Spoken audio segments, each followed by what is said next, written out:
Hello friends, मैं अवधेश सिंह स्वागत करता हूं आपके अपने चैनल एएसएल स्टडी में। तो आज हम जेसीसी सीजीएल के खोटा सिलेबस के अंतर्गत पद भाग पे बात करने वाले हैं और पद भाग पे हमारा ये पहला वीडियो होगा जिसमें हमने पहला लिया है आज आंखें गीत को। ठीक, जैसे कि आपको पता होगा कि जेसीसी सीजीएल का खोटा का जो सिलेबस है वो संशोधित किया जा चुका था, जिसमें आपको एक नाटक पढ़ना था अजगर, पद भाग का क्या पोर्शन पढ़ना है ये भी स्पेसिफाई किया चुका है, गद्य का क्या पढ़ना है ये भी स्पेसिफाई किया जा चुका है और ग्रामर सेक्शन भी इंक्लूड कर दिया गया है नया सिलेबस में, खोटा का नया सिलेबस में।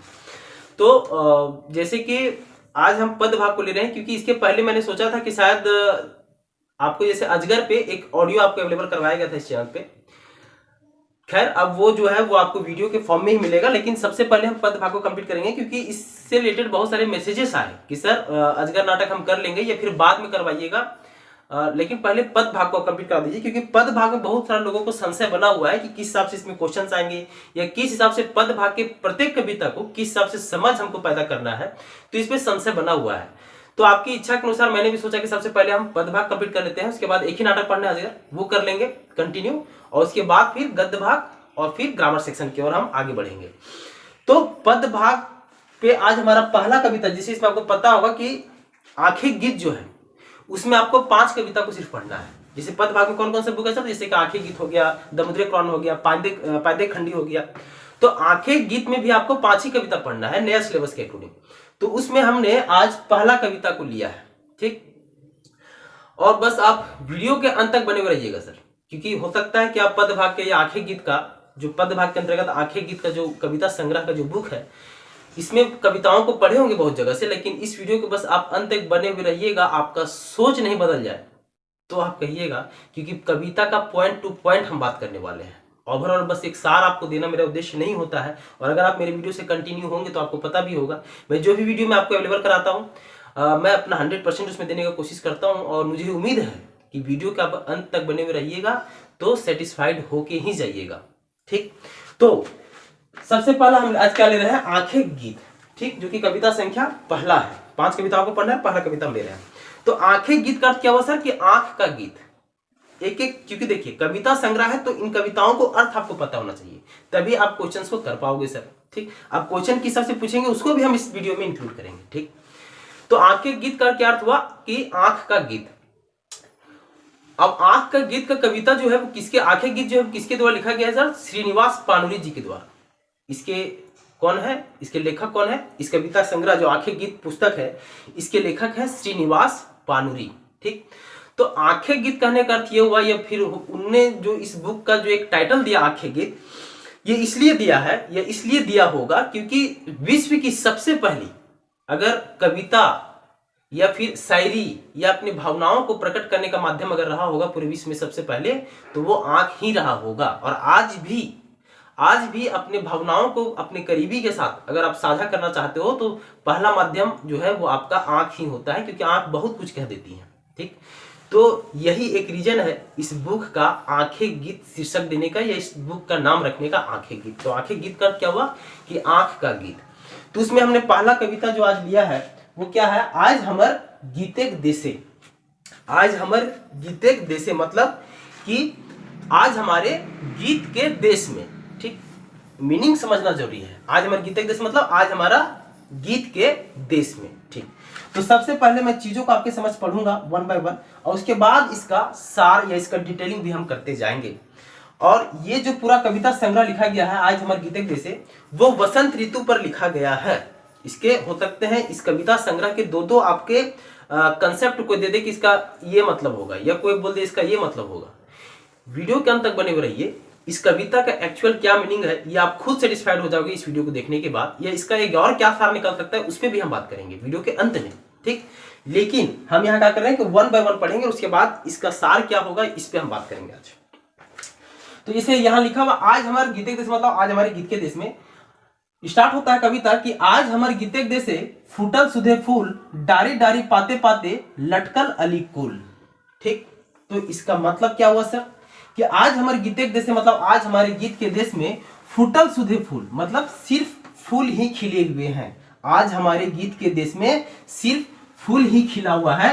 डारी डारी पाते पाते मतलब डाल डाल पे पात पाते, कहने का मतलब कि चारों तरफ, ठीक, चारों तरफ सिर्फ फूल ही खिले हुए हैं। और लटकल अलीकुल, अलीकुल का अर्थ क्या होता है सर? तो इस अलीकुल का अर्थ होता है भौरा। अलीकुल का क्या अर्थ होता है? तो अलीकुल का अर्थ होता है भौरा। कि आज हमारे गीते देशे फूटल सुधे फूल, डारी डारी पाते पाते लटकल अलीकुल, कि आज हमारे गीत के देश में सिर्फ फूल ही खिले हुए हैं, डाल डाल पे, पात पात पे, और लटकल अलीकुल, और उन फूलों में भौरे लटके हुए हैं। ये यहां तक का मतलब हुआ। आगे इसमें लिखा हुआ है सघन मंजरल आमे गाछ करे छाहुर दान, संघन मंजरल आमे गाछ करे छाहुर दान, कोकिल कुहू कुहू डाके ऋतु राजे आह्वान। मतलब क्या हुआ कि सघन मंजरल आमे गाछ, आम का जो गाछ है वो सघन मतलब बहुत ज्यादा मंजरा हुआ है। मंजरा हुआ है कहने का क्या हुआ कि आम जब फल का रूप ग्रहण करता है उसके पहले जब आम का पेड़ का नहीं, आम फल का जब जन्म होता है तो उसको क्या कहते हैं? मंजर कहते हैं। और जब मंजर जब आता है आमों में तो एक अलग सा खुशबू भी वातावरण में बिखेर देता है। ये आप फील भी किए होंगे, अगर आप गांव घर से बिलोंग करते होंगे तो अच्छे से फील भी किए होंगे कि आम का जब मंजर लगता है, ठीक, जहां आम के बहुत सारे बगीचे हैं, आम का जब मंजर लगता है तो उसका एक अलग ही गंध आता है वातावरण में। तो सघन जो आम का जो पेड़ है वो सघन मंजरा हुआ है। उस मंजर की वजह से, चूंकि आम के पेड़ में पत्तियां भी हैं और मंजर भी पूरा पकड़ा हुआ है, तो पूरे चारों तरफ ये छाहुर किया हुआ, मतलब छा किया हुआ है। यही चीज को यहाँ पे लिखा है कि सघन मंजरल आमे गाछ करे छाहुर दान, मतलब चारों तरफ छा किया हुआ है। कोकिल कुहू कुहू डाके, कोकिल का क्या होता है सर? तो कोकिल का मतलब होता है कोयल। कि कोकिल कुहू कुहू डाके, डाके का मतलब, डाके मतलब होता है बोलना, ठीक, कि कोकिल कुहू कुहू डाके ऋतु राजे आह्वान। और कोकिल जो है मतलब कोयल जो है वो डाक के किस मौसम का आह्वान कर रही है? ऋतुराज का आह्वान कर रही है। अब ऋतुराज का मतलब क्या हुआ? बसंत ऋतु का आह्वान कर रही है। जैसे मौसम तो खैर अपने आप में सभी मौसम खासियत रखते हैं, लेकिन ऋतुओं में अगर सभी ऋतुओं का अगर राजा बोला जाए तो वो बसंत ऋतु ही होता है। क्योंकि बसंत ऋतु में ना ज्यादा गर्मी होती है ना ज्यादा ठंडी होती है। आप एक अलग सा फुर्ती फील करते हो, आप सभी कामों को करने में सक्षम फील करते हो अपने आप को। एक अलग सा वातावरण, एक अलग सा माहौल होता है। और यही वजह है कि बसंत ऋतु को ऋतुओं का राजा कहा गया है। तो यहाँ पे इस कविता में पानुरी जी ने क्या कहा है कि कोयल जो है वो कुहू के किसका आह्वान कर रही है? तो बसंत ऋतु मतलब ऋतुराज का आह्वान करती है। ठीक है, ये आपका यहां तक का सार। आगे लिखा हुआ है ई पारे अशोक गाछ, मतलब इस पार में अशोक का गाछ है, मतलब अशोक का पेड़ है। ई पारे अशोक गाछ उपारे बकुल, ठीक, लेके फूले गंध हवा। मतलब क्या हुआ कि इस पार में अशोक का गाछ है, उपारे बकुल, और ऊपर में जो है ये बगुला बैठा हुआ है। बगुला एक पक्षी होता है जो कि सफेद कलर का होता है, आप देखे भी होंगे कि इस पार में अशोक का गाछ लगा हुआ है, उसके ऊपर में बगुला बैठा हुआ है, लेके फूले की गंध हवा। फूल का जो गंध है, फूल का जो सुगंध होता है, पूरे वातावरण में जो गंध होता है, उस हवा को लेके बगुला जो है उस अशोक के पेड़ पे, इस अशोक के पेड़ के ऊपर में बैठा हुआ है।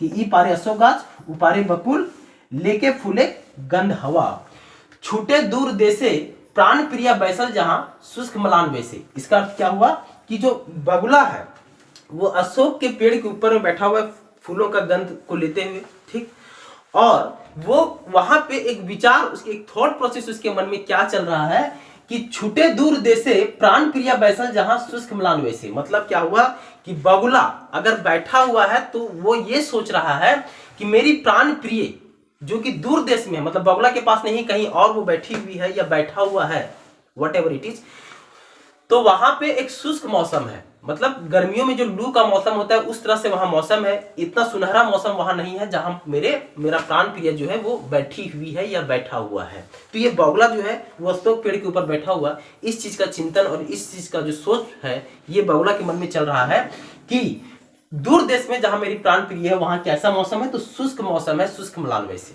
ठीक। तो ये बगुला सोच रहा है कहां पे बैठा हुआ? बसंत ऋतु का आह्वान करता हुआ अशोक पेड़ के ऊपर बैठा हुआ, जो चारों तरफ फूलों का गंध फैला हुआ है उसको लेते हुए, आनंदित होते हुए।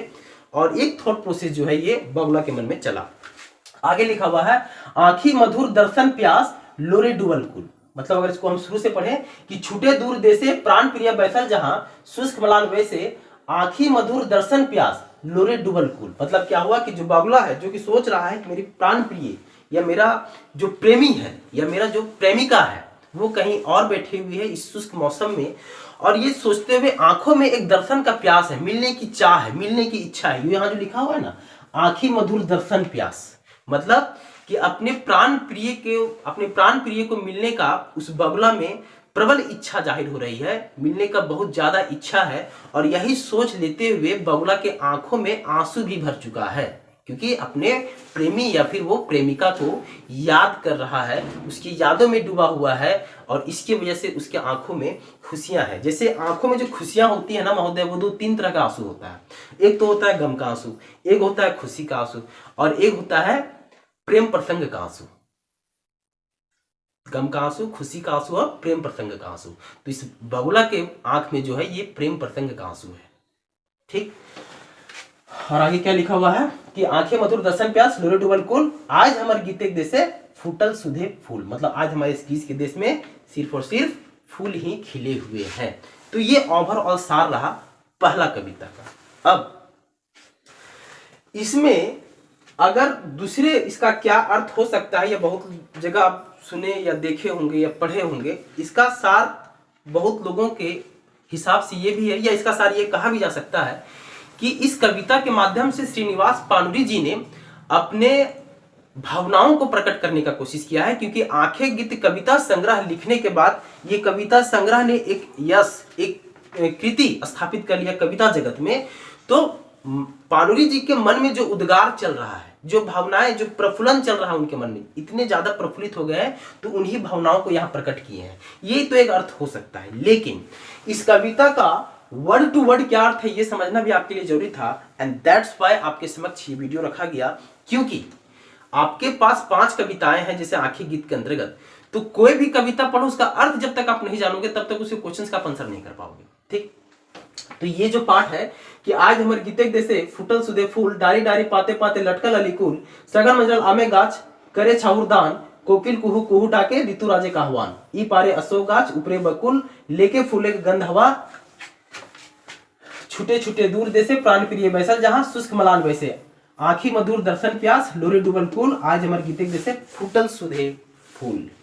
अब इसमें क्वेश्चन किस हिसाब से पूछा जा सकता है इस पूरे कविता संग्रह से, इन चीजों को हम देखते हैं। यहां आपसे हो सकता है कि क्वेश्चन ये पूछ दे कि आज हमारे गीते जैसे फुटल सुधे फूल, डारी डारी पाते पाते लटकल अलीकुल में अलीकुल का क्या अर्थ है। तो अलीकुल का क्या अर्थ होता है, अलीकुल का मतलब होता है भौरा। ठीक, और क्वेश्चन कैसा हो सकता है सर कि कोकिल कुहू कुहू डाके ऋतु राजे का आह्वान में कोकिल का क्या अर्थ है, ये कोकिल से कवि ने किसको इंगित करने का कोशिश किया है। तो कोकिल का मतलब क्या होता है, कोयल। ठीक, तो एक तो आपको अर्थ पूछा जा सकता है। दूसरा और किस तरह से क्वेश्चन इसमें राइज हो सकते हैं, जैसे हो सकता है कि आपके समक्ष ये रख दिया जाए कि सघन मंजरल आमे गाछ करे छाहुर दान, कोकिल कुहू कुहू डाके ऋतु राजे का आह्वान, इस कविता का शीर्षक का नाम बताइए, शीर्षक का नाम बताइए। ठीक, मतलब क्या हुआ कि ये पूरा कविता है, इसमें इतना पार्ट जो है वो काट के आपको दे दिया आपके समझ प्रश्न के रूप में, एक क्वेश्चन के रूप में कि सघन मंजरल आमे गाछ करे छाउर धान, कोकिल कुहू कुहू डाके ऋतु राजे का आह्वान, इस कविता का शीर्षक का नाम। तो इस कविता के शीर्षक का नाम क्या है, आज हमर गीतेक देशे। आज हमर गीतेक देशे का ये कविता का एक भाग है।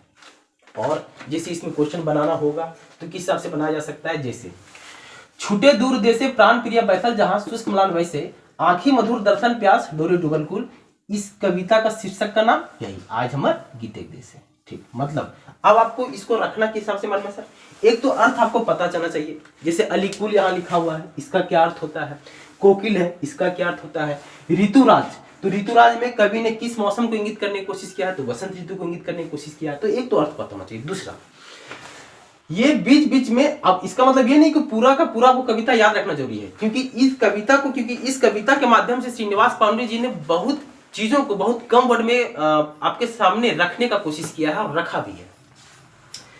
तो अगर एक होता है ना प्रेम लालसा, प्रेम भावना, उस भावना से अगर आप इस कविता को पढ़ोगे तो आपको याद भलो नहीं इस कविता को करना होगा, याद भलो ना हो ये पूरा का पूरा कविता, लेकिन इसके स्टेटमेंट, जैसे पहला जो स्टेटमेंट है सघन मंजल आमे आगाज और छूटे दूर देशे, तो ये छोटे छोटे जो चीज है वो आपके दिमाग में जरूर रह जाएगा। प्रेम प्रसंग की भावना के साथ आपको इस कविता को बस 1 से 2 बार सिर्फ पढ़ लेना है। बीच से कहीं से भी क्वेश्चन पूछ दे, जैसे आंखें मधुर दर्शन लोरे डुबल कुल, ये इस कविता का शीर्षक का नाम, तो आज हमर गीतेक देशे, तो ये आपके दिमाग में रह जाएगा सर। बेशर्ते आप जब भी पढ़ो, जिस भाव में वो कविता लिखा हुआ है उसी भाव के साथ आपको समझना है और उसी भाव के साथ आपको पढ़ना है।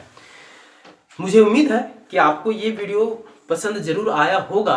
और अगर पसंद आया सर तो इस वीडियो को आप प्यार दीजिए। और प्यार कैसे दीजिएगा? प्यार दीजिएगा वीडियो को लाइक करके, पहली बार अगर चैनल पे आप विजिट किए हैं तो चैनल को सब्सक्राइब करके, और वीडियो को जितना हो सके अपने दोस्त यारों के साथ शेयर करके। आपके लिए यही सपोर्ट है इस चैनल को। चलिए मिलते हैं अगला वीडियो में। Thank you so much, bye bye.